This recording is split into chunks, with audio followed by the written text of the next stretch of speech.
Menyerang saya dengan mengatakan mudah-mudahan otak Anda besar gitu kayak ya minimal saya profesor beneran ya begitu.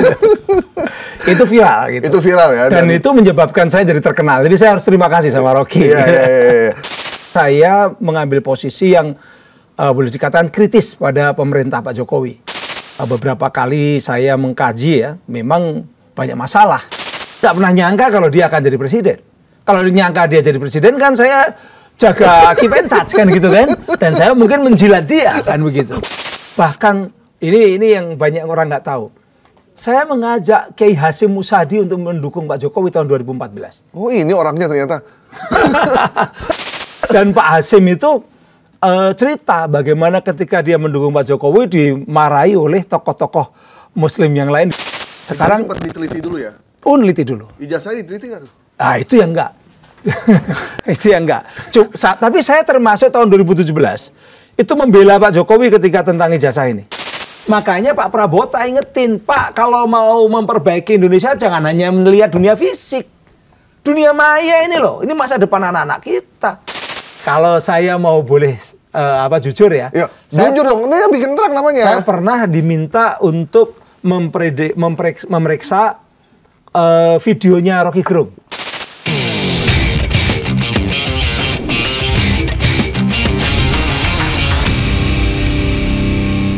Kalau ada orang yang bisa menandingi sosok Rocky Gerung, inilah orangnya. Dan orang ini kita undang di Bikin Terang untuk ngobrolin tentang banyak hal, termasuk tentang kebijakan masa lalu maupun masa kini. Langsung saya perkenalkan, beliau adalah Profesor Henry Subiakto. Apa kabar, Prof? Alhamdulillah baik. Beliau adalah guru besar di Universitas Airlangga. Ini profesornya beneran, Prof ya? Ya, saya tidak pernah beli. Ijazah saya bukan dari Pramuka yang jelas gitu ya. Tapi bisa cek semuanya dan saya akan terbuka kalau diminta oleh publik. Oke, gitu. Jadi ijazah itu bukan sesuatu yang itu ya, bukan suatu rahasia. Bukan satu rahasia dan bukan aib. Jadi kalau ditanya ijazahnya mana, pasti saya akan tunjukkan. Oke. Gitu. Kapan terakhir ketemu Bang Rocky? Agak lama ya. Saya mungkin kayaknya di ILC saya pernah ketemu sama dia di ILC. Tapi kalau sebelumnya dulu saya ini termasuk yang dapat berkahnya Rocky gitu ya. Rocky kan udah terkenal gitu kan, banyak pendukungnya. Lalu dia berhadapan dengan saya di TV One kalau nggak salah, suatu media swasta. Saya sempat viral gara-gara saya katakan kalau saya profesor beneran gitu. Saya bilang begitu karena dia menyerang saya dengan mengatakan mudah-mudahan otak Anda besar gitu kayak ya minimal saya profesor beneran ya begitu. Itu viral gitu. Itu viral ya. Dan itu menyebabkan saya jadi terkenal. Jadi saya harus terima kasih sama Rocky. Tapi hubungan sekarang udah baik dong. Oh baik, dari dulu baik. Itu kan panggung di depan televisi saja. Di belakang enggak begitu. Di belakang nggak ada masalah. Apalagi sekarang kan Prof kabarnya udah mulai mengkritik presiden sebelumnya. Udah sejak 2023. Oh, di 2023. 2023 saya mengambil posisi yang boleh dikatakan kritis pada pemerintah Pak Jokowi. Karena setelah beberapa kali saya mengkaji ya, memang banyak masalah di dalam pemerintah Pak Jokowi. Padahal dulu Prof dikenal sebagai itu loh, the guardian of Pak Jokowi. Ya pertama memang ya, siapa sih yang tidak kagum pada orang kecil. Terus terang Pak Jokowi itu kan nothing. Menjadi something, menjadi katakanlah interesting, menarik ya. Itu kan karena kemampuan dia mendapatkan dukungan publik, demokrasi. Akhirnya dia menang di Solo, menang di DKI, kemudian jadi presiden. Itu kan wah ini memunculkan harapan banyak orang bahwa di Indonesia ini tidak harus keturunan orang-orang hebat. Keturunan elit ya? Keturunan elit, tidak harus keturunan menteri atau jenderal atau presiden yang sebelumnya. Tapi orang biasa pun dari pinggir kali bisa jadi presiden. Kan waktu itu begitu. Dan saya kenal Pak Jokowi itu justru ketika dia belum jadi presiden. Masih wali kota? Masih wali kota. Sempat nonton bareng wayang katanya? Jadi waktu itu ada acara ya di Solo, kami datang dari Jakarta. Dan Pak Jokowi itu ngantar saya nonton wayang di Puro Mangkunegaran. Sampai jam 12 malam. Di situ saya, wah ini wali kota ini humble sekali. Kan begitu. Nganter siapa sih kita ini kan begitu kan, dan dia ngantar tidak pulang-pulang siangnya, hari berikutnya siangnya juga mengundang kita di Loji Gandrung untuk makan siang, dan dia sangat familiar. Waktu itu gitu. Prof masih staf ahli berarti ya? Saya staf ahli. Di Kominfo berarti ya? Di Kominfo.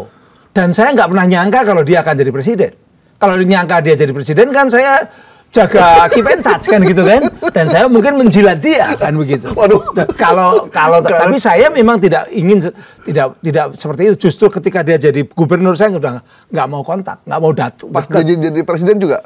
Presiden juga tidak. Tapi kok Prof kayak ngebela ini udah karena memang saat itu kita melihat tadi dia sosok yang sederhana begitu ya, kemudian dia menunjukkan kinerjanya membangun begitu banyak infrastruktur, itu memang logis lah, dan saya rasa banyak yang dukung waktu itu. Cuman yang jujur untuk confession bahwa saya yang keliru ini confession kan, pengakuan kan. Jadi Prof waktu itu dukung nggak ada dikasih duit atau sama sekali tidak. Sama sekali free aja tuh. Saya jabatan pun itu bukan dari Jokowi gitu loh. Saya itu menjadi staf ahli itu karena Pak SBY, SK-nya SK Pak SBY. Pak SBY dong. Jadi komisaris juga zaman Pak SBY? Jadi komisaris utama kantor berita Antara itu Pak SBY. Kita diundang ke istana sama Pak SBY. Waktu Pak Jokowi udah ngebelain gitu? Sama sekali belum pernah ketemu. Ketemunya ya waktu zaman dia masih wali kota. Tapi saya memang belain dia, terus terang. Bahkan ini yang banyak orang nggak tahu. Saya mengajak Kiai Hasyim Musadi untuk mendukung Pak Jokowi tahun 2014. Oh, ini orangnya ternyata. Dan Pak Hasyim itu cerita bagaimana ketika dia mendukung Pak Jokowi dimarahi oleh tokoh-tokoh Muslim yang lain, didatengin ke rumahnya dan sebagainya. Dia cerita ke saya. Itu. Tapi beliau juga waktu itu sama dengan saya, kagum dengan kesederhanaan. Waktu itu Pak Jokowi maju presiden ya berarti ya? Waktu itu maju presiden. Lalu kemudian ketika dia di hari di menjelang Minggu Tenang, itu diajak oleh Kiai Hasyim Musadi itu ke Mekah sana untuk umroh. Yang mungkin ada pernah ingat yang ininya terbalik gitu. Ya. Itu Pak Hasyim, saya tanya, Pak Hasyim, Kiai Hasyim, itu kok terbalik? Oh enggak, itu hoax. Itu hoax, itu di permainan yang diedit ya? Diedit. Oh itu waktu itu Pak Hasyim? Kiai Hasyim Musadi itu mendukung beliau. Dan sebelum mendukung beliau, itu bilang sama saya akan neliti sendiri Pak Jokowi. Neliti ke rumahnya, neliti ke Solo begitu kan, neliti, dan dia waktu itu klarifikasi bahwa Pak Hasyim ini keluarganya banyak yang ikut NU, ibunya ikut Muslimah NU, Pak Jokowi waktu itu. Lalu akhirnya Pak Hasyim juga dukung.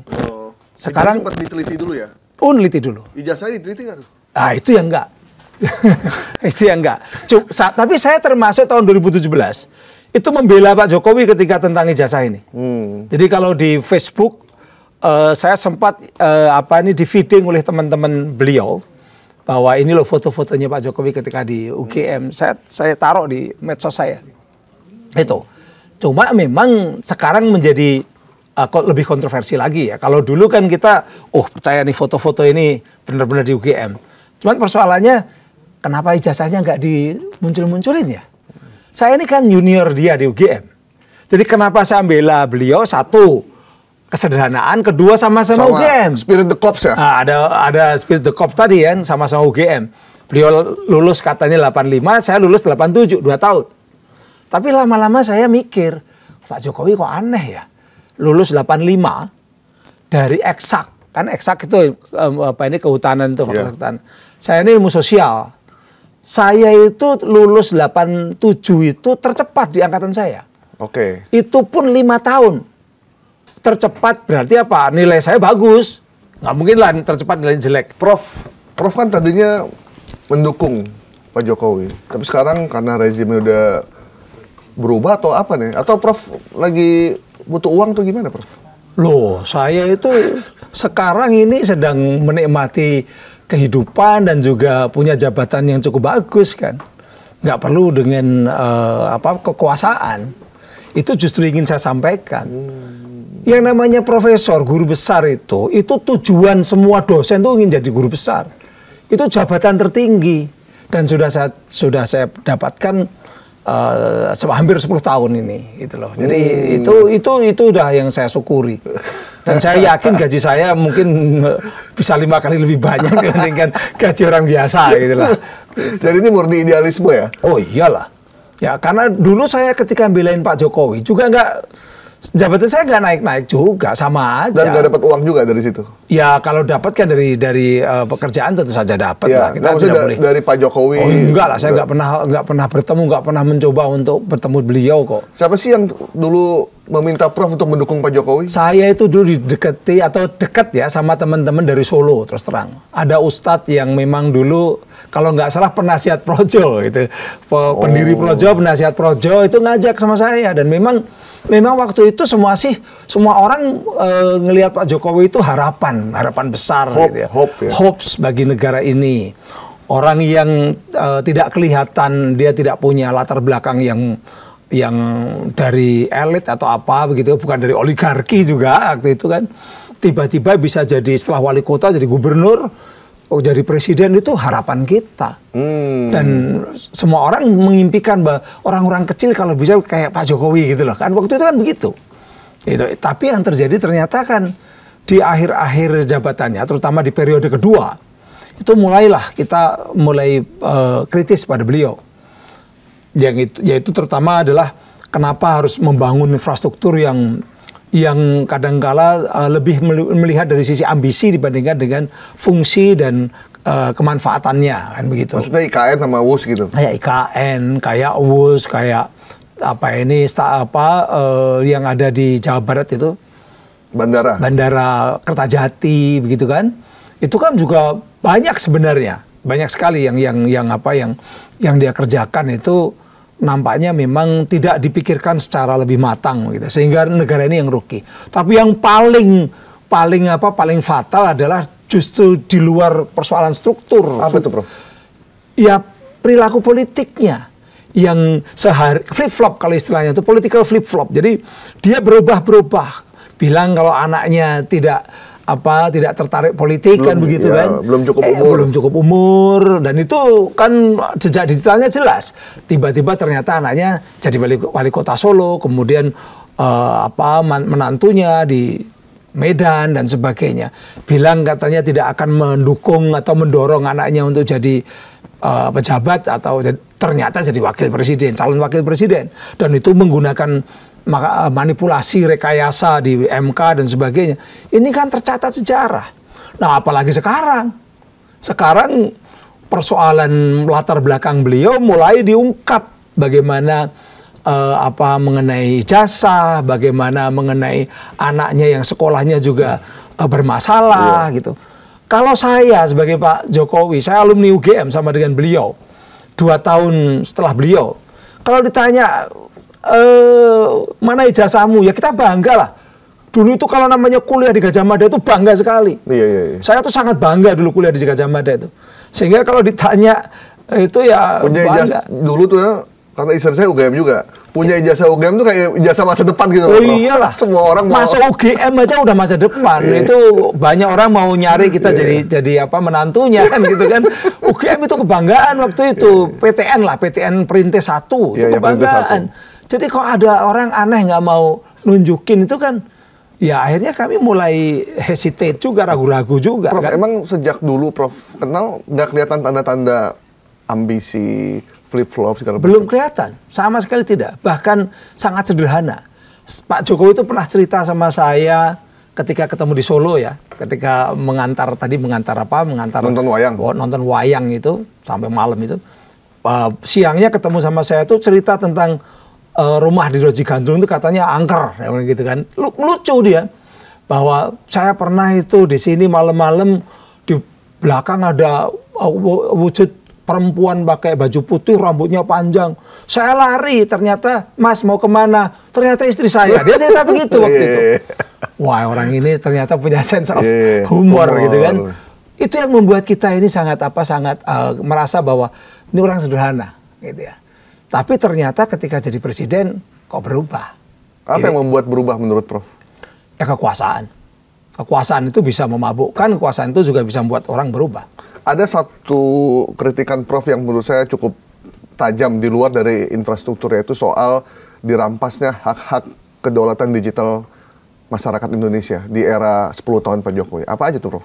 Ya, saya selalu mengatakan begini, bahwa di luar sana ada Purbaya, ya, Menteri Keuangan yang mencoba untuk mengkoreksi masa lalu di bidang keuangan, di bidang ekonomi, di bidang ekspor impor macam-macam lah, apa ini pajak dan sebagainya, dia mengkoreksi. Tapi yang mengkoreksi di bidang digital ini belum ada. Nah, maka saya sebagai orang yang pernah ada di sana, saya merasa bahwa ini perlu dikoreksi. Terutama tadi bahwa kedaulatan digital kita ini lemah sekali di depan negara-negara lain atau asing.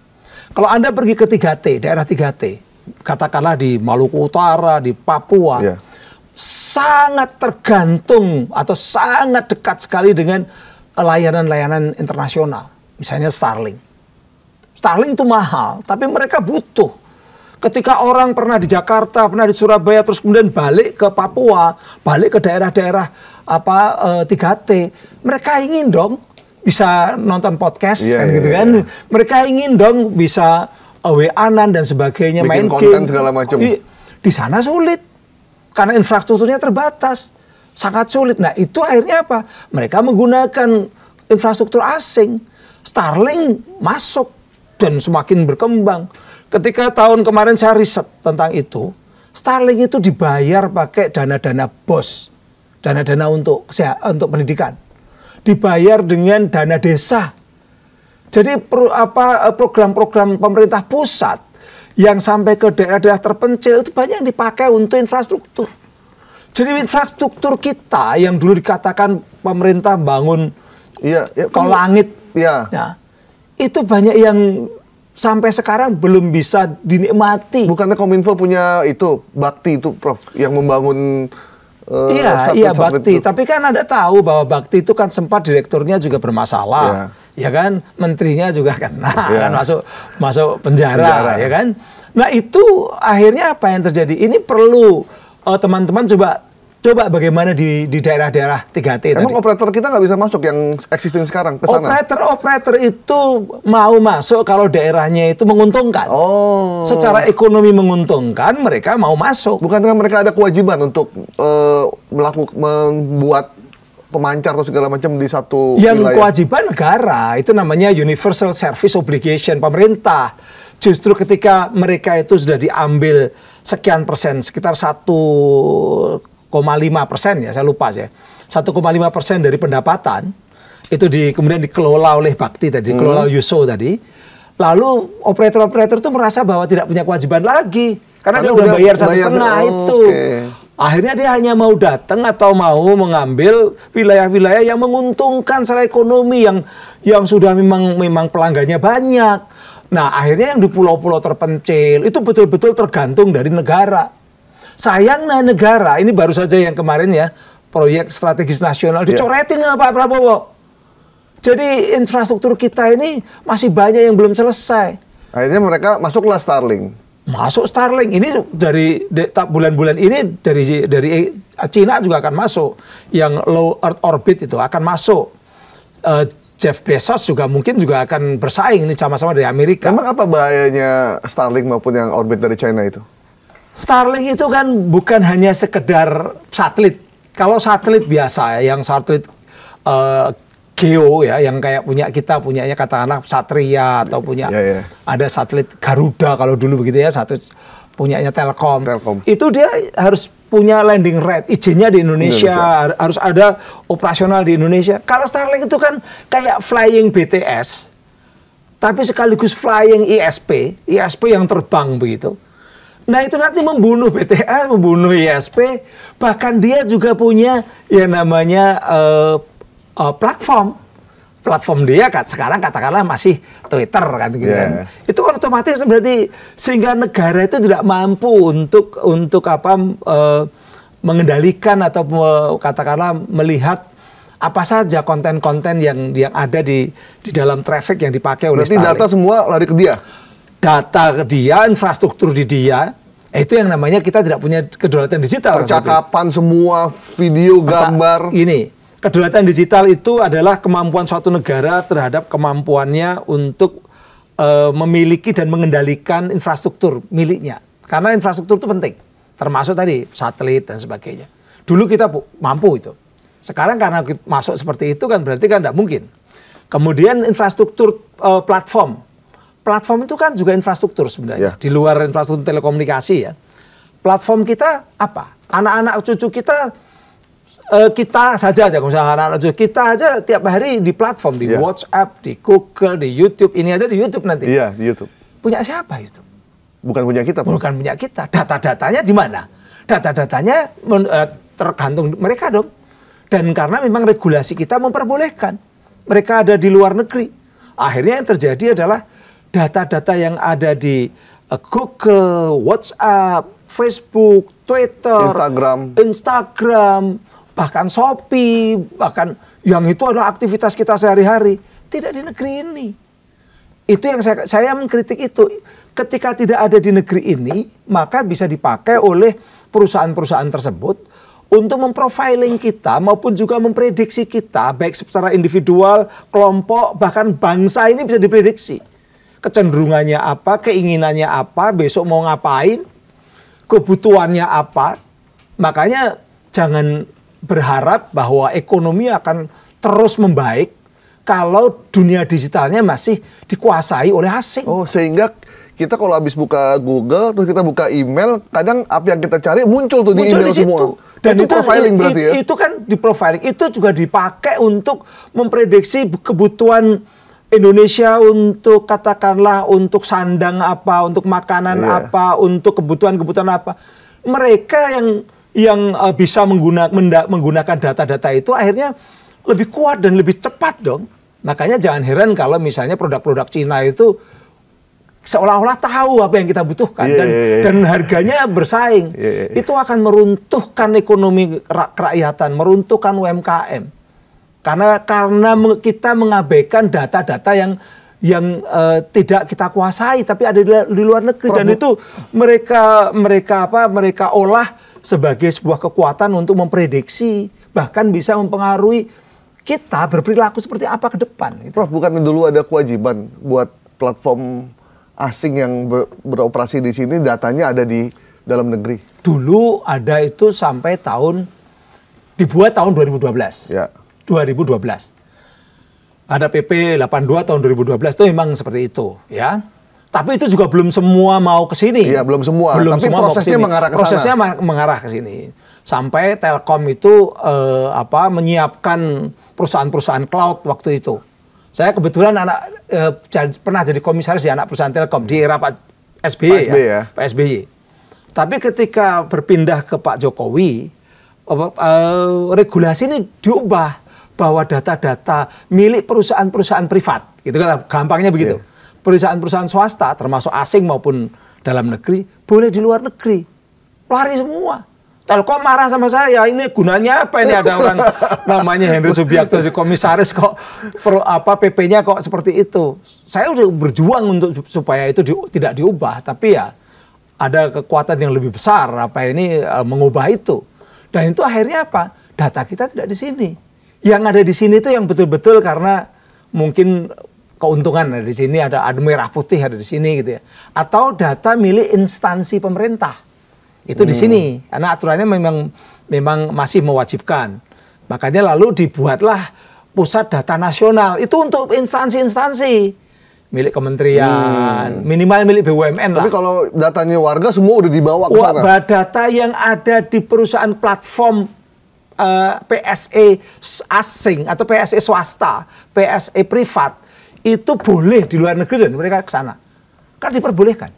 Yang di dalam negeri di miliknya pemerintah atau instansi tadi dikumpulkan di Cikarang waktu itu, PDNS, Pusat Data Nasional Sementara yang bocor.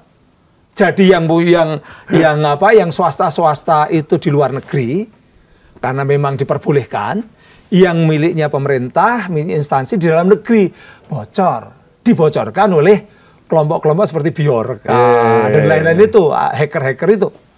Dan kita tidak bisa apa-apa. Anda udah pernah tahu Bjorka ditangkap atau Lockbit ditangkap kan? Nggak ada kan?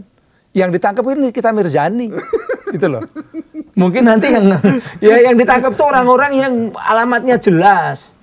Yang Anda kalau salah ngomong di sini bisa ditangkap, saya juga bisa ditangkap.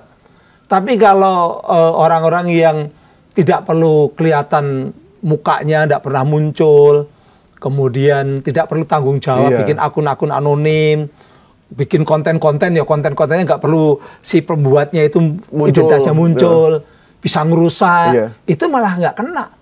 Itu kenapa? Ya karena memang negara kita ini nggak punya kedaulatan digital tadi. Mau nyari, polisinya mau nyari dari mana? Itu kan kesulitan. Saya pernah lapor Bareskrim tentang akun anonim, akun yang followernya banyak, saya laporkan. Sebenarnya saya itu ngetes Bareskrim bisa nggak? Laporan dia bilang hanya kami nggak bisa karena kalau mau nangkep orang juga nggak mungkin kan. Ini siapa? Artinya apa? Artinya memang negara ini seringkali tidak mampu untuk menegakkan hukum. Gitu loh. Termasuk sebenarnya kalau mau kita lebih fair, kita juga belum mampu untuk take down langsung. Jadi kalau misalnya take down judi online, itu bukan pemerintah yang take down. Itu siapa? Tapi kalau dia ada di situs, pemerintah bisa minta kepada perusahaan-perusahaan ISP tadi. ISP-nya yang kemudian pemerintah itu ya kirim email ke ISP tolong ini di take down, ini di take down kan gitu kan. Jadi baru mereka yang take down. Mereka yang take down. ISP di Indonesia ini ada sekitar 1.400 perusahaan. Jadi ada yang gede-gede kayak Telkom itu kayak punya ada yang gede-gede ya punya Telkom, punya Telkomsel, punyanya Indosat yang gede-gede. Tapi ada yang kecil-kecil di daerah-daerah. Itulah kenapa situs judi online nggak bisa diberantas, salah satunya karena itu. Salah satunya karena itu, tapi juga situs judul ini seringkali ada di platform global. Misalnya, saya kemarin tuh buka Twitter aja. Twitter tuh ada akun, gambarnya wanita cantik, saya buka. Nanti kalau dicari di Twitter, itu ternyata di dalamnya itu judul permainan judi online dan sebagainya. Nah itu nggak bisa di take down, kecuali yang take down Twitternya sendiri. Gitu kan? Nah Twitter itu dia independen secara internasional. Yang minta supaya akun-akun yang ada di Twitter tuh di take down, konten di take down tuh ratusan negara Mas, tidak hanya Indonesia. Jadi misalnya yang minta Malaysia minta, Saudi Arabia minta, Indonesia juga minta. Karena kan mereka kan tiap-tiap negara punya masalah sendiri-sendiri kan kontennya kan. Sehingga sebenarnya bukan kita langsung take down. Ini perlu dijelaskan ke publik. Biar publik tahu publik tuh nggak ada namanya pemerintah langsung take down sendiri, tuh nggak ada. Pasti minta tolong. Dia hanya kirim email ke perusahaan ISP. Nah, kalau ISP bisa men-take down itu yang situs-situs. Ada situs bisa di take down. Kalau ini saya lagi buka aplikasi sport bola. Begitu kita buka langsung win bla bla bla, menang pertama di Indonesia, dapat 50 juta. Itu platformnya dari mana? Asing. Itu nggak bisa juga pemerintah langsung blokir, nggak bisa. Tapi dia harus minta kepada platform asing itu. Nanti tergantung platform asing itu. Makanya dulu kan platform ini harus daftar. Daftar ke pemerintah. Supaya bisa dihubungi, bisa dikirim email, supaya bisa ditegur juga gitu loh. Tapi pemerintah itu nggak punya kemampuan untuk blokir langsung. Kemampuannya hanya menghubungi, kirim email, ketika tidak dilaksanakan, nah dia baru memberikan peringatan. Ini Prof, saya ketik di Google ya, saya ketik satu kalimat yang memang udah terkenal gitu, gacor atau apa, itu semuanya muncul di sini loh Prof, dengan situs-situsnya. Iya. Ini nggak bisa kita take down. Itu yang saya katakan negara kita tidak memiliki kedaulatan digital. Jadi apa yang mesti dilakukan biar kita punya kedaulatan digital? Pertama kesadaran dulu dong. Ini bapak-bapak atau kita ini yang nasionalisme tinggi kan banyak nih. Banyak. Yang mau angkat senjata kalau pulau kita ada yang direbut asing kan begitu. Wah, kalau pulau direbut asing, pokoknya sejengkal tanah itu darah akan kita teteskan kan begitu. Tapi ini dunia digital kita, yuridiksi yang ada di dunia digital, itu hukumnya yang berlaku bukan hukum Indonesia, setengahnya begitu. Dia baru berlaku hukum Indonesia kalau orangnya itu memang muncul orangnya ada identitas tadi. Bisa dicari di dunia fisik sama polisi. Bisa digerebek ya? Bisa digerebek. Itu harus hati-hati kalau gitu.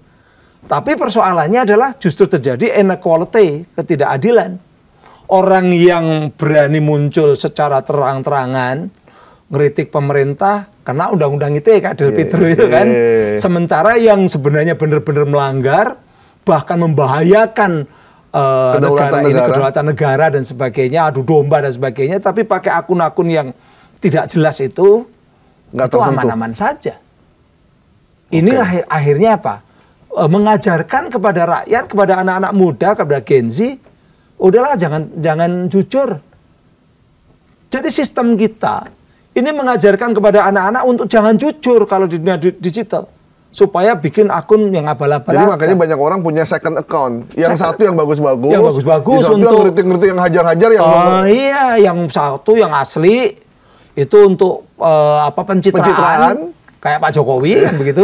Yang tidak asli baru itu untuk yang benar-benar istilahnya itu digital rich, kemarahan di situ. Ngomong jorok di situ.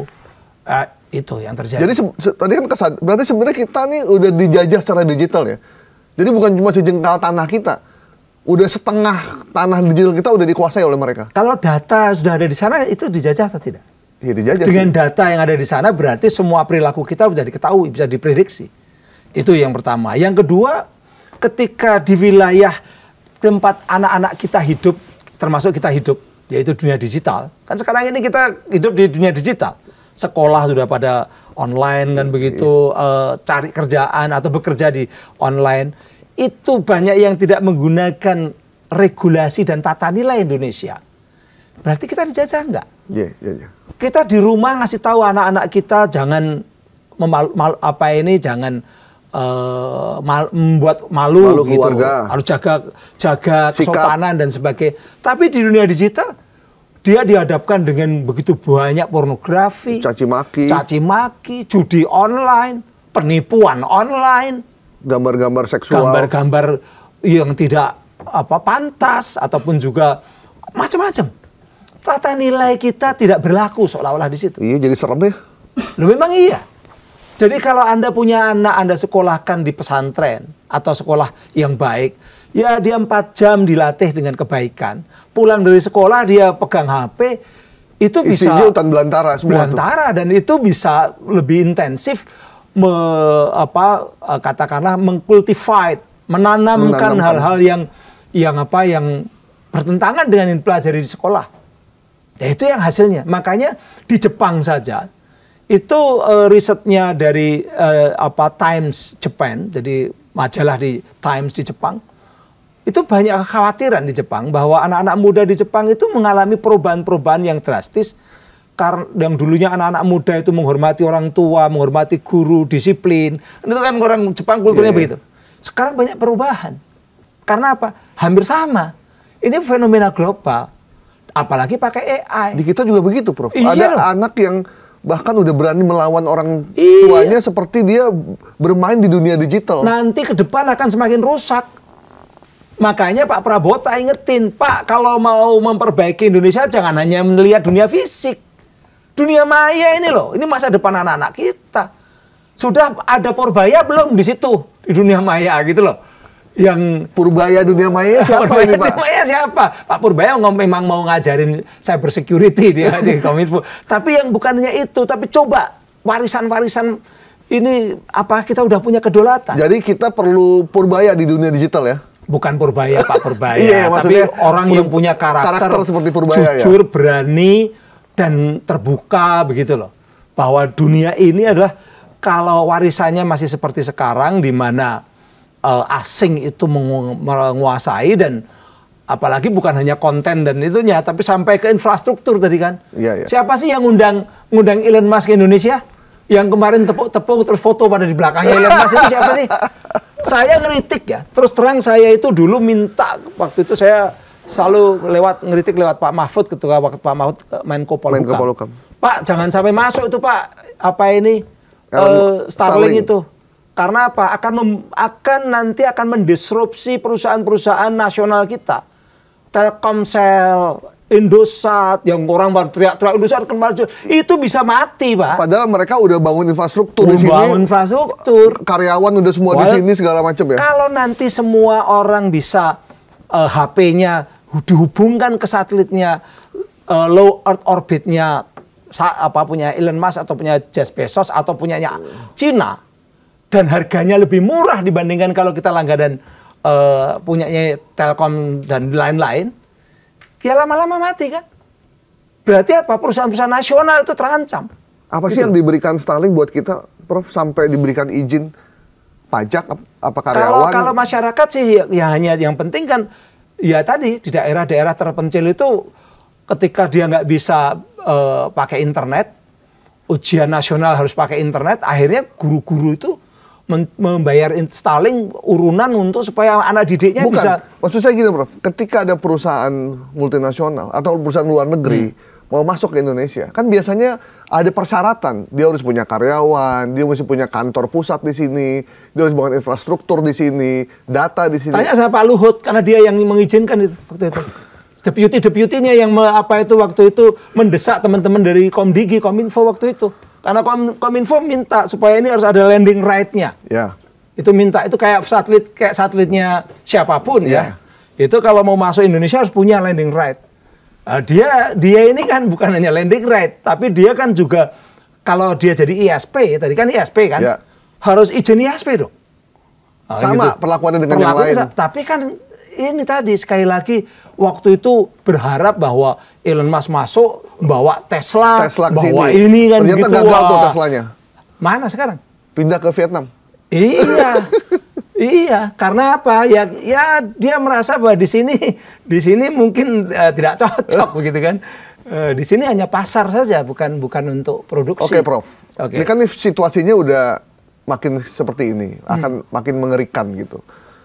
Tiba-tiba ada orang tua yang anaknya menjadi agresif di luar yang dia bayangkan. Begitu dia lihat handphonenya ternyata isinya udah menyeramkan. Terus apa yang mesti kita lakukan sebagai pemerintah maupun sebagai pemerintah deh? Apa pemerintah kayaknya ragu melakukan? Apa kita harus melarang atau memberikan aturan yang lebih ketat? Karena di beberapa negara, misalkan di China atau di Jepang gitu ya, bahkan untuk influencernya aja itu harus punya sertifikat untuk ngomong hal-hal yang spesifik, kedokteran, kemudian ada terkait dengan saintifik. Jadi nggak bisa tuh sembarangan orang ngomong cara menyembuhkan tanpa dia punya sertifikat, dia memang punya ahli di bidang itu. Nah kalau di kita, everything is okay, semuanya dibolehkan. Orang ngomong apa, semua. Ya, pertama sebenarnya kita tuh dulu juga punya pikiran ya.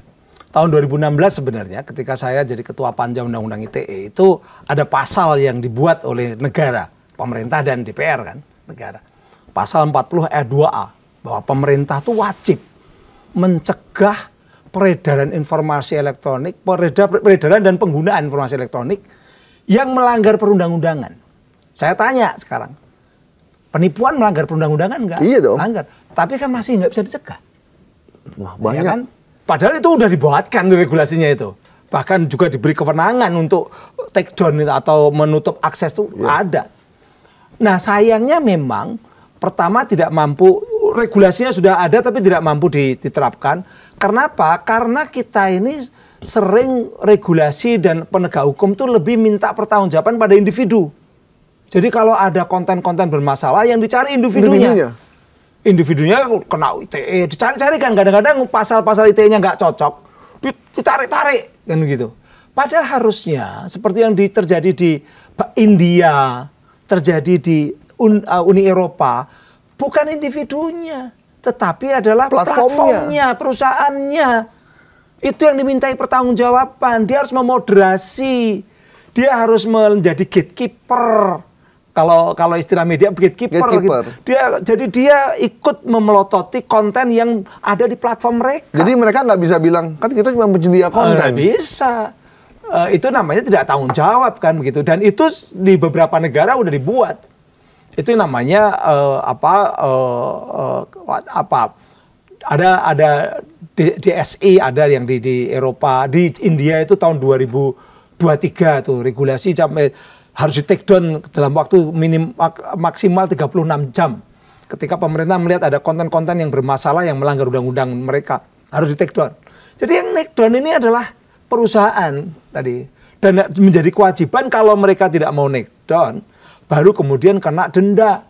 Kalau mereka udah didenda masih terus aja melanggar, mereka harus tegas kita larang untuk platformnya di sini, di negara ini. Kita punya 300 juta loh. Apa ini penduduk, artinya kan hampir sama dengan Uni Eropa 400, selisihnya sedikit kan.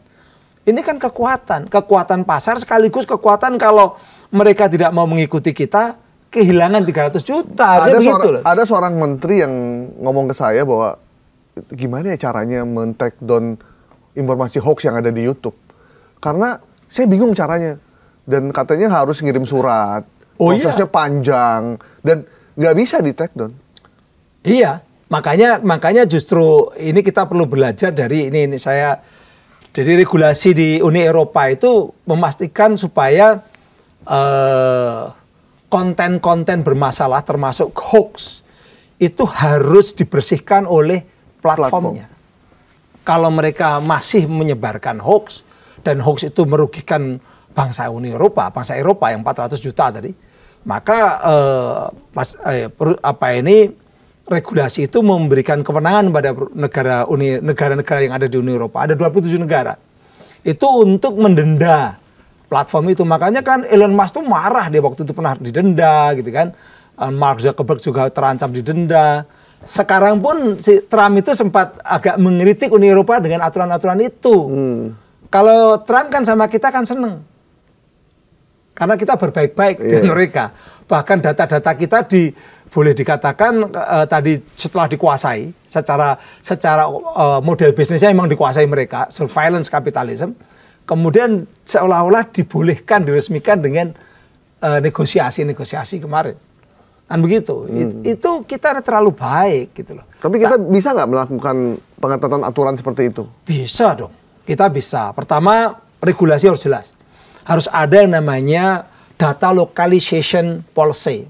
Kebijakan data harus dilokalisasi. Dilokalisasi mana? Di Indonesia. Indonesia ini kan besar. Oke, kamu YouTube boleh kamu kerja di sini dan diuntungkan dengan bisnis di Indonesia, tapi datamu harus di sini.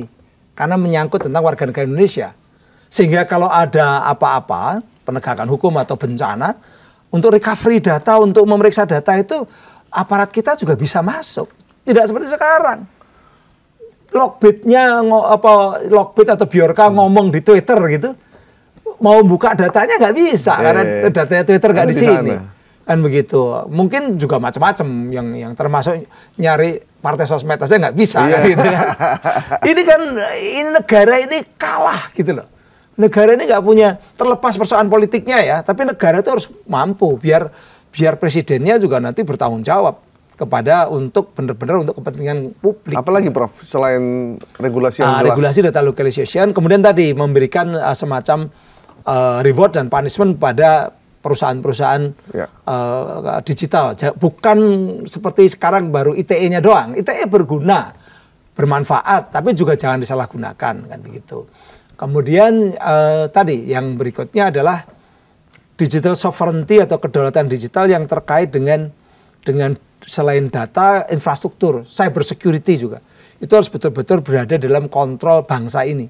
Bangsa itu kan tidak harus negara, tidak harus pemerintah, tapi juga perusahaan. Nah kita ini kan sekarang kan tergantung sama perusahaan-perusahaan asing semua. Ini yang menjadi concern di World Economic Forum tahun 2024 sama 2025. Bahwa semua negara harus punya digital sovereignty dan AI sovereignty. Karena nanti kita ya data saja di luar negeri dan kita tidak mampu untuk menepis konten-konten bermasalah, apalagi algoritma dan AI-nya lebih berat lagi. Lebih berat lagi. Dan itu nanti kita akan benar-benar tadi tidak terasa tiba-tiba banyak kerusakan moral, kemudian banyak persoalan polarisasi yang makin tajam yang tajam.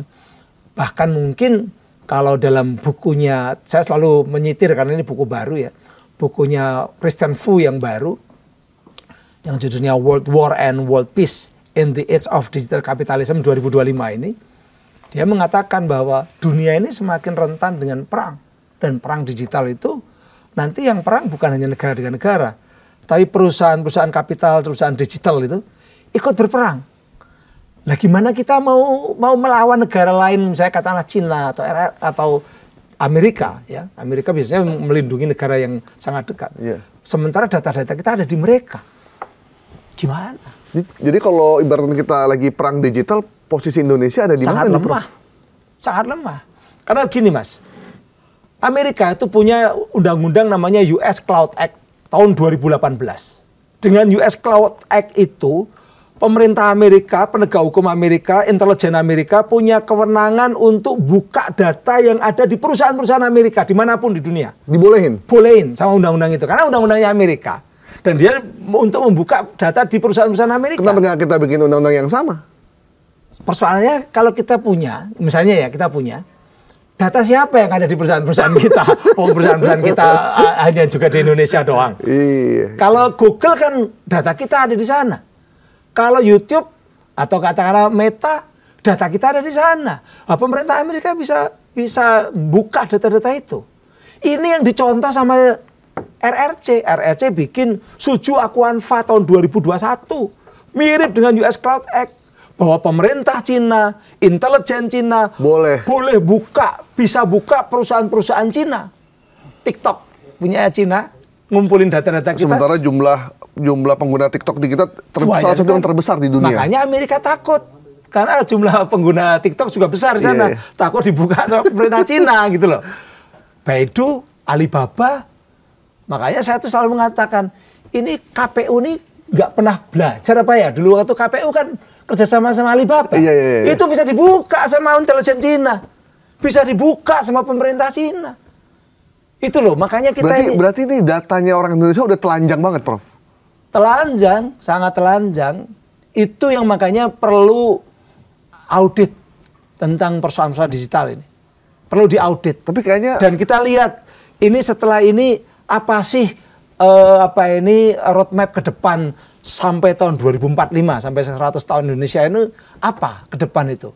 Apakah kita akan tetap seperti ini, business as usual dengan dibiarkan telanjang itu? Prof udah nyampein ini ke pemerintah sekarang? Saya kan ngomong di podcast harusnya denger dong. Saya pasti mereka kan denger. Kalau Pak Prabowo kemarin akan membentuk Komisi Reformasi Polri. Jadi perlu nggak kita bentuk Komisi Reformasi Digital Indonesia? Perlu, gitu? Tapi Polri juga belum jalan dan belum jadi, apalagi yang digital kan gitu. Perlu, tapi jangan omong-omong doang. Ya, tapi kan gitu Prof, bahayanya keamanan digital, serangan digital itu kan lebih dahsyat dibanding serangan fisik. Iya. Karena kalau serangan fisik kan gampang, orangnya kelihatan bisa kita tembak. Kesalahan Pak Prabowo itu sederhana. Beliau bukan orang yang lahir secara digital atau bukan digital native, sehingga dia harus menjadi digital imigran, harus belajar dunia digital. Sementara dulu waktu debat sama Pak Jokowi kan setengahnya dipermainkan ketika ngomong tentang unicorn, ngomong tentang tol langit dan sebagainya. 2014, 2019 begitu. Artinya beliau ini perlu belajar tentang digital. Kalau Pak Jokowi belajar digital kayaknya sama anak-anaknya.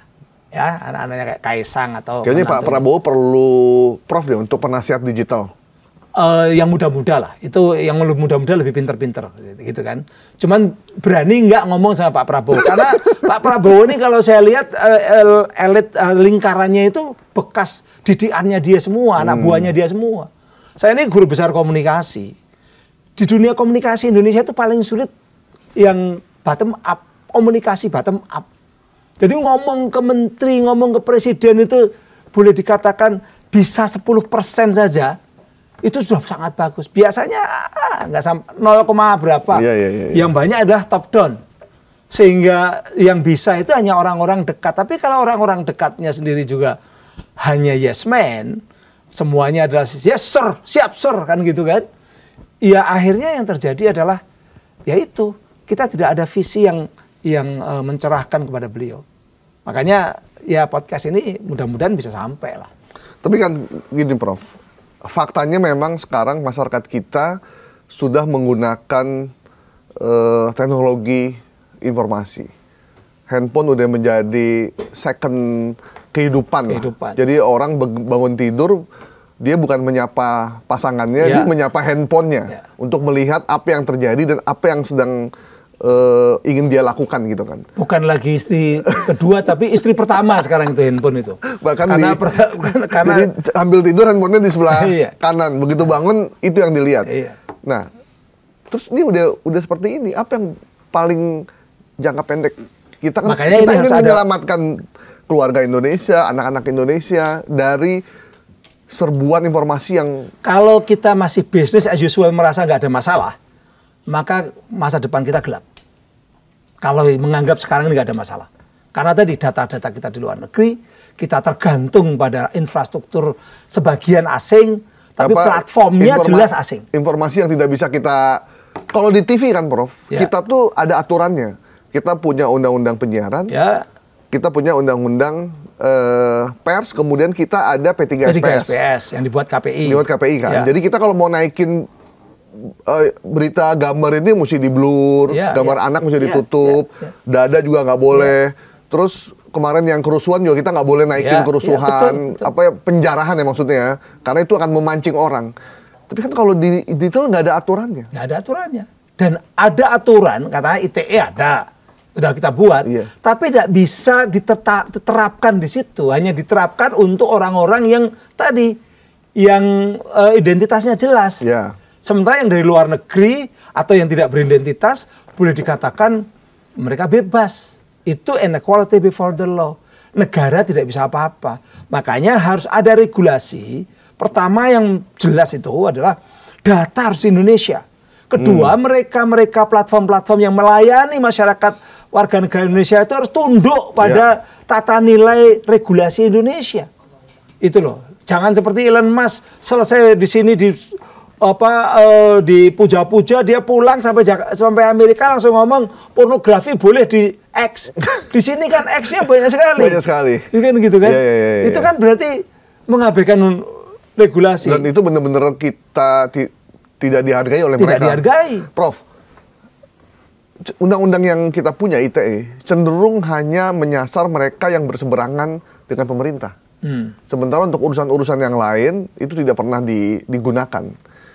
Contoh kasus Del Pedro misalkan, yang tiba-tiba dianggap konten yang dia unggah itu dianggap memancing orang untuk kerusuhan. Prof setuju dengan itu? Kalau itu tidak hanya ITE. Jadi problema penegakan hukum kita itu hampir semua undang-undang itu dipakai untuk hal-hal yang sesuai dengan kepentingan. Jadi undang-undang tipikor ya juga kadang-kadang kena orang-orang yang sebenarnya nggak terlalu korupsi atau korupsinya masih abu-abu, belum udah ditahan, kan begitu kan? Sementara orang yang jelas-jelas korupsi ratusan triliun masih bebas. Artinya kan bukan hanya ITE. Itu berarti regulasi ini seringkali digunakan sesuai dengan kepentingan, menjadi political engineering, tools of political engineering. Regulasi termasuk ITE. Saya ini termasuk ikut di dalam pembuatan regulasi ITE karena pernah jadi ketua Panja tahun 2016. Kemudian membuat regulasi-regulasi turunan, bikin SKB 3 menteri dan sebagainya. Waktu revisi yang kedua juga saya terlibat walaupun tidak selesai. Di Mahkamah Konstitusi saya 5 kali jadi ahli untuk bagaimana supaya ITE diberi makna yang benar. Termasuk terakhir yang kemarin yang tidak boleh mengkritik presidennya. Yang harus kritik itu baru kena kalau kritik seseorang atau pribadi, bukan institusi. Itu saya tanggal 17 Desember saya yang jadi ahli di Mahkamah Konstitusi, sama persis dengan keputusannya. Artinya saya ikut terlibat. Tetapi di dalam kenyataannya ITE itu seringkali memang betul sama di undang-undang yang lain dipakai untuk kepentingan politik. Ini saya masih nangani satu kasus di Pengadilan Negeri Jakarta Utara. Whistleblower, artinya orang yang tahu ada korupsi, dia itu lapor ke kejaksaan, lapor ke KPK, sama sekali tidak ditindaklanjuti. Bahkan pernah diviralkan juga, pernah viral dulu. Karena memang ada dulu Jaksa Agung yang sampai mencekal pelaku yang dilaporkan itu. Tapi setelah jaksanya ganti, hilang lagi. Gitu kan? Akhirnya whistleblower ini muncul di podcast. Podcastnya Rudy Kamri. Ya, podcastnya Rudy Kamri. Salah satu pendukung Jokowi dulu ya? Rudy Kamri ya. Muncul di podcastnya Rudy Kamri. Sekarang dua-duanya nih. Dua-duanya sedang bisa dikena pidana. Yang whistleblowernya sudah diputus 10 bulan tahanan. Apa pidana? Pidana 10. Kemudian Rudy Kamri belum diputus. Coba sekarang mengkritik atau katakanlah membuka yang namanya korupsi, yang kita tahu korupsi memang merajalela. Bukan korupsinya yang kemudian ditangani, tetapi orang yang membuka, yang mengungkap di publik, yang kemudian ditangani. Padahal di Undang-Undang Tipikor itu ada negara itu menjamin mereka yang berpartisipasi dalam berpartisipasi dalam untuk mencegah dan mengungkap korupsi, gitu. Korupsi. Tapi nyatanya kena ITE. Saya udah ngomong di depan hakimnya manggut-manggut, tanya macam-macam, dihukum juga, gitu loh. Saya yang ikut buat, gitu loh. Saya kan merasa bertanggung jawab. Berarti ini sebenarnya Pak Prof Hendy ini core of the core-nya. Saya ikut memberikan makna dan sebagainya ya, ikut membuatnya, Tapi yang terjadi kan kok pelaksanaannya kok seperti ini. Jadi sangat tergantung dari para penegak hukumnya. Sebenarnya ya kasus yang terbaru Del Pedro nggak layak tuh untuk Del Pedro itu kan ditahan kan? Ya. Ditahan itu berarti sanksi hukumnya kan lebih dari 5 tahun kalau ditahan itu. Pasal yang sanksi hukumnya lebih dari 5 tahun yang dikenakan Del Pedro itu, dia dianggap menyebarkan berita bohong yang memunculkan kerusuhan. Sekarang saya mau tanya, berita bohong yang mana? Yang bikin rusuh itu berita bohong yang mana? Orang rusuh itu kan karena ada ojol yang tertabrak. Itu kan bukan berita bohong. Tapi dia dicari-cari. Kira-kira apa yang kira-kira bisa dianggap sebagai berita bohong? Padahal marahnya masyarakat itu karena lebih pada tertabraknya ojol itu yang kemudian terjadi. Sebelumnya kan demo-demo biasa saja. Dan demo-demo itu bukan karena berita bohong, tapi karena keadaan ekonomi, kesulitan-kesulitan yang sekarang ditangani oleh Pak Purbaya. Kan begitu. Bahkan banyak publik, termasuk saya juga, sebenarnya info dari Del Pedro yang mana sih yang... Karena kita juga nggak terpapar soal itu. Iya.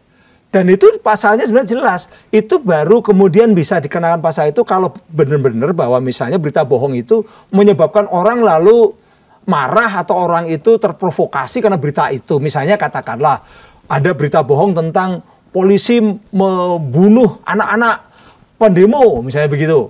Lalu orang kan marah kan gitu kan. Lalu terjadi keributan atau keramaian dalam artian dan kerusuhan besar gitu. Ternyata tidak ada yang dibunuh sama polisi. Nah itu berita bohong. Tapi kalau ini kan nggak ada. Makanya ini aneh. Dan ini justru menyebabkan nama pemerintahan Pak Prabowo yang buruk. Cuman sayangnya tadi saya kadang-kadang siapa sih yang diajak ngobrol sama Pak Prabowo gitu loh. Mudah-mudahan nanti Prof diajak ngobrol ya. Oh nggak perlu, kita di sini aja. Saya lebih seneng kalau diajak ngobrol sama News ini yang ini bikin terang. Prof katanya sering jadi saksi ahli atau penasihat ahli Barreskrim ya, diminta. Oh iya, saya itu kalau di daerah-daerah itu namanya Krimsus. Direktur Krimsus itu yang ngurusi Undang-Undang ITE. Itu saya ada di Krimsus Polda Kaltim, Polda Jawa Timur, Polda sering lah gitu. Di Barreskrim juga ada. Dan ya pernah siapa? Aktivis atau siapa yang pernah Prof ditanyain? Kalau saya mau boleh jujur ya. Jujur dong, ini yang bikin terang namanya. Saya pernah diminta untuk memeriksa videonya Rocky Gerung. Ini masuk enggak ini kena undang-undang ITE enggak? Serius Prof? Padahal itu waktu itu berseberangan sama saya. Iya. Tapi itu lagi panas-panas itu ya? Oh iya, waktu itu Rocky Gerung berada di posisi yang berbeda sama saya. Saya bilang bahwa ini nggak masuk. Ini nggak masuk. Memang bener-bener nggak masuk. Beneran itu? Beneran nggak masuk. Jadi ya saya juga nggak lalu mencari-cari gitu ya. Ini memang nggak masuk. Maka lalu Rocky Gerung waktu itu aman. Padahal yang laporkan Rocky Gerung Itu senior saya gitu. Saya juga nggak ngomong sama senior saya. Kalau saya yang saya yang boleh dikatakan yang membuat Rocky Gerung tidak perlu masuk gitu. Wow, berarti senior saya tanya-tanya terus ke polisi. Rocky Gerung tahu nggak tuh Prof yang nggak perlu juga. Dia nggak perlu karena memang dia tidak salah waktu itu. Dalam artian tidak melanggar undang-undang ITE. Gitu ya. Tapi mau dicari waktu itu. Dicari kesalahan apa Rocky Gerung gitu kan.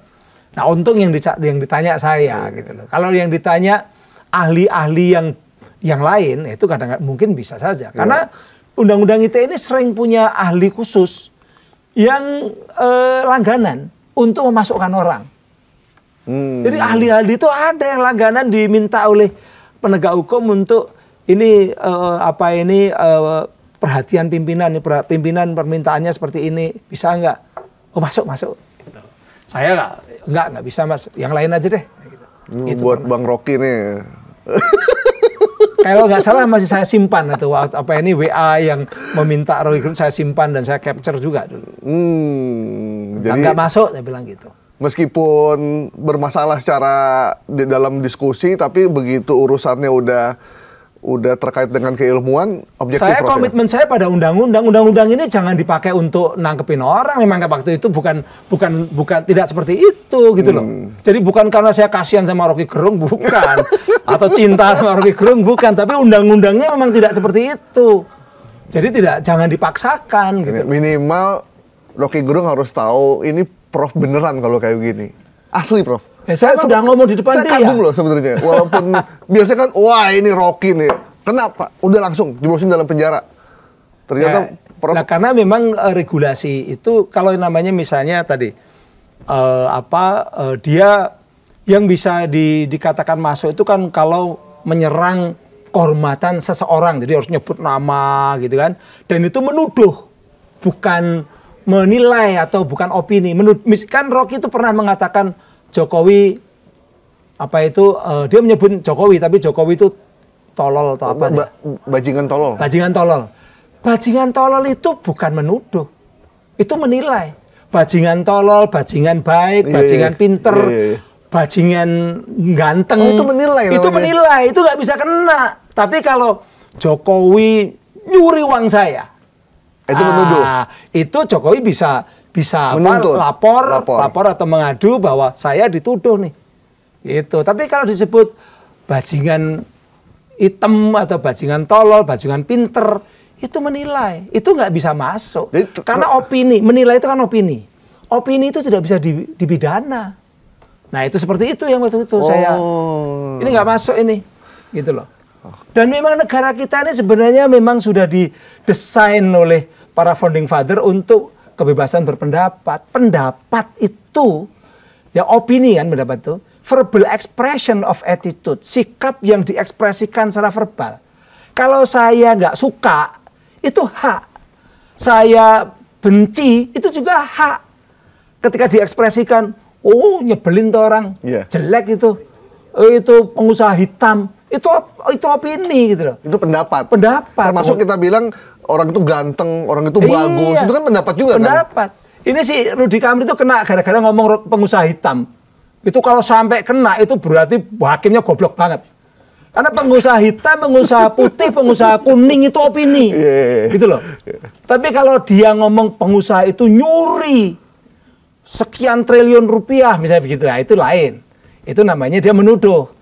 Tapi kalau pengusaha hitam atau Cina putih, Cina hitam gitu, itu juga opini gitu loh. Berarti saya pengen menilai Prof Hendy sebagai Prof paling keren yang pernah saya kenal. Mau ngomong keren, mau ngomong keren, mau ngomong jelek, itu opini, nggak bisa. Walaupun menyakitkan, tapi itu hanya melanggar etika, bukan hukum. Dan etika tidak bisa dipidana ya? Etika tidak bisa dipidana. Itu yang kadang-kadang orang Indonesia ini mau menghukum. Sedikit dia merasa nggak seneng, dihukum. Kayak anak mahasiswa ITB yang membuat meme Jokowi sama Prabowo ciuman itu. Itu melanggar etika. Itu bukan melanggar undang-undang ITE, sekali lagi. Itu melanggar etika. Bahwa pimpinan kok dibuat kayak gitu itu melanggar etika, melanggar moral gitu ya. Tetapi dia bukan melanggar undang-undang ITE, karena undang-undang ITE tidak seperti itu. Undang-undang ITE memang melarang orang membuat konten yang melarang informasi elektronik itu diubah-ubah seolah-olah asli. Betul. Tapi bukan itu maksudnya. Yang nggak boleh diubah-ubah seolah asli adalah ini informasi elektronik yang ada di laptop saya atau itu nggak boleh Anda lewat pakai komputer ngubah-ngubah di situ. Ngubah, password saya dirubah, tulisan saya diambil, dirusak, nggak boleh. Itu properti saya. Tapi kalau foto saya yang ada di Facebook tersebar di dunia maya, dikasih kumis, jadi kayak kucing, itu bukan yang dilarang ITE. Itu adalah tadi hanya etika saja gitu loh. Ini kadang-kadang ada polisi nganggap itu interpretasi ITE, yang buat ITE kita kok interpretasi ngawur. Dan itu yang namanya opini tidak boleh dihukum. Oke. Cukup bikin terang kita dan cukup mencerdaskan publik. Saya juga mendapat pencerahan yang luar biasa dari the real Profesor Henry Subiakto. Terima kasih Prof waktunya. Terima kasih. Salaman 2 kali. Ya. Deal ya? Ya. No hard feeling ya? Ya. Thank you Prof. Terima kasih. Teman-teman, demikian bikin terang kita kali ini dengan Prof Henry Subiakto. Semoga bermanfaat buat kita semua. Kita ketemu di bikin terang berikutnya. Assalamualaikum warahmatullahi wabarakatuh.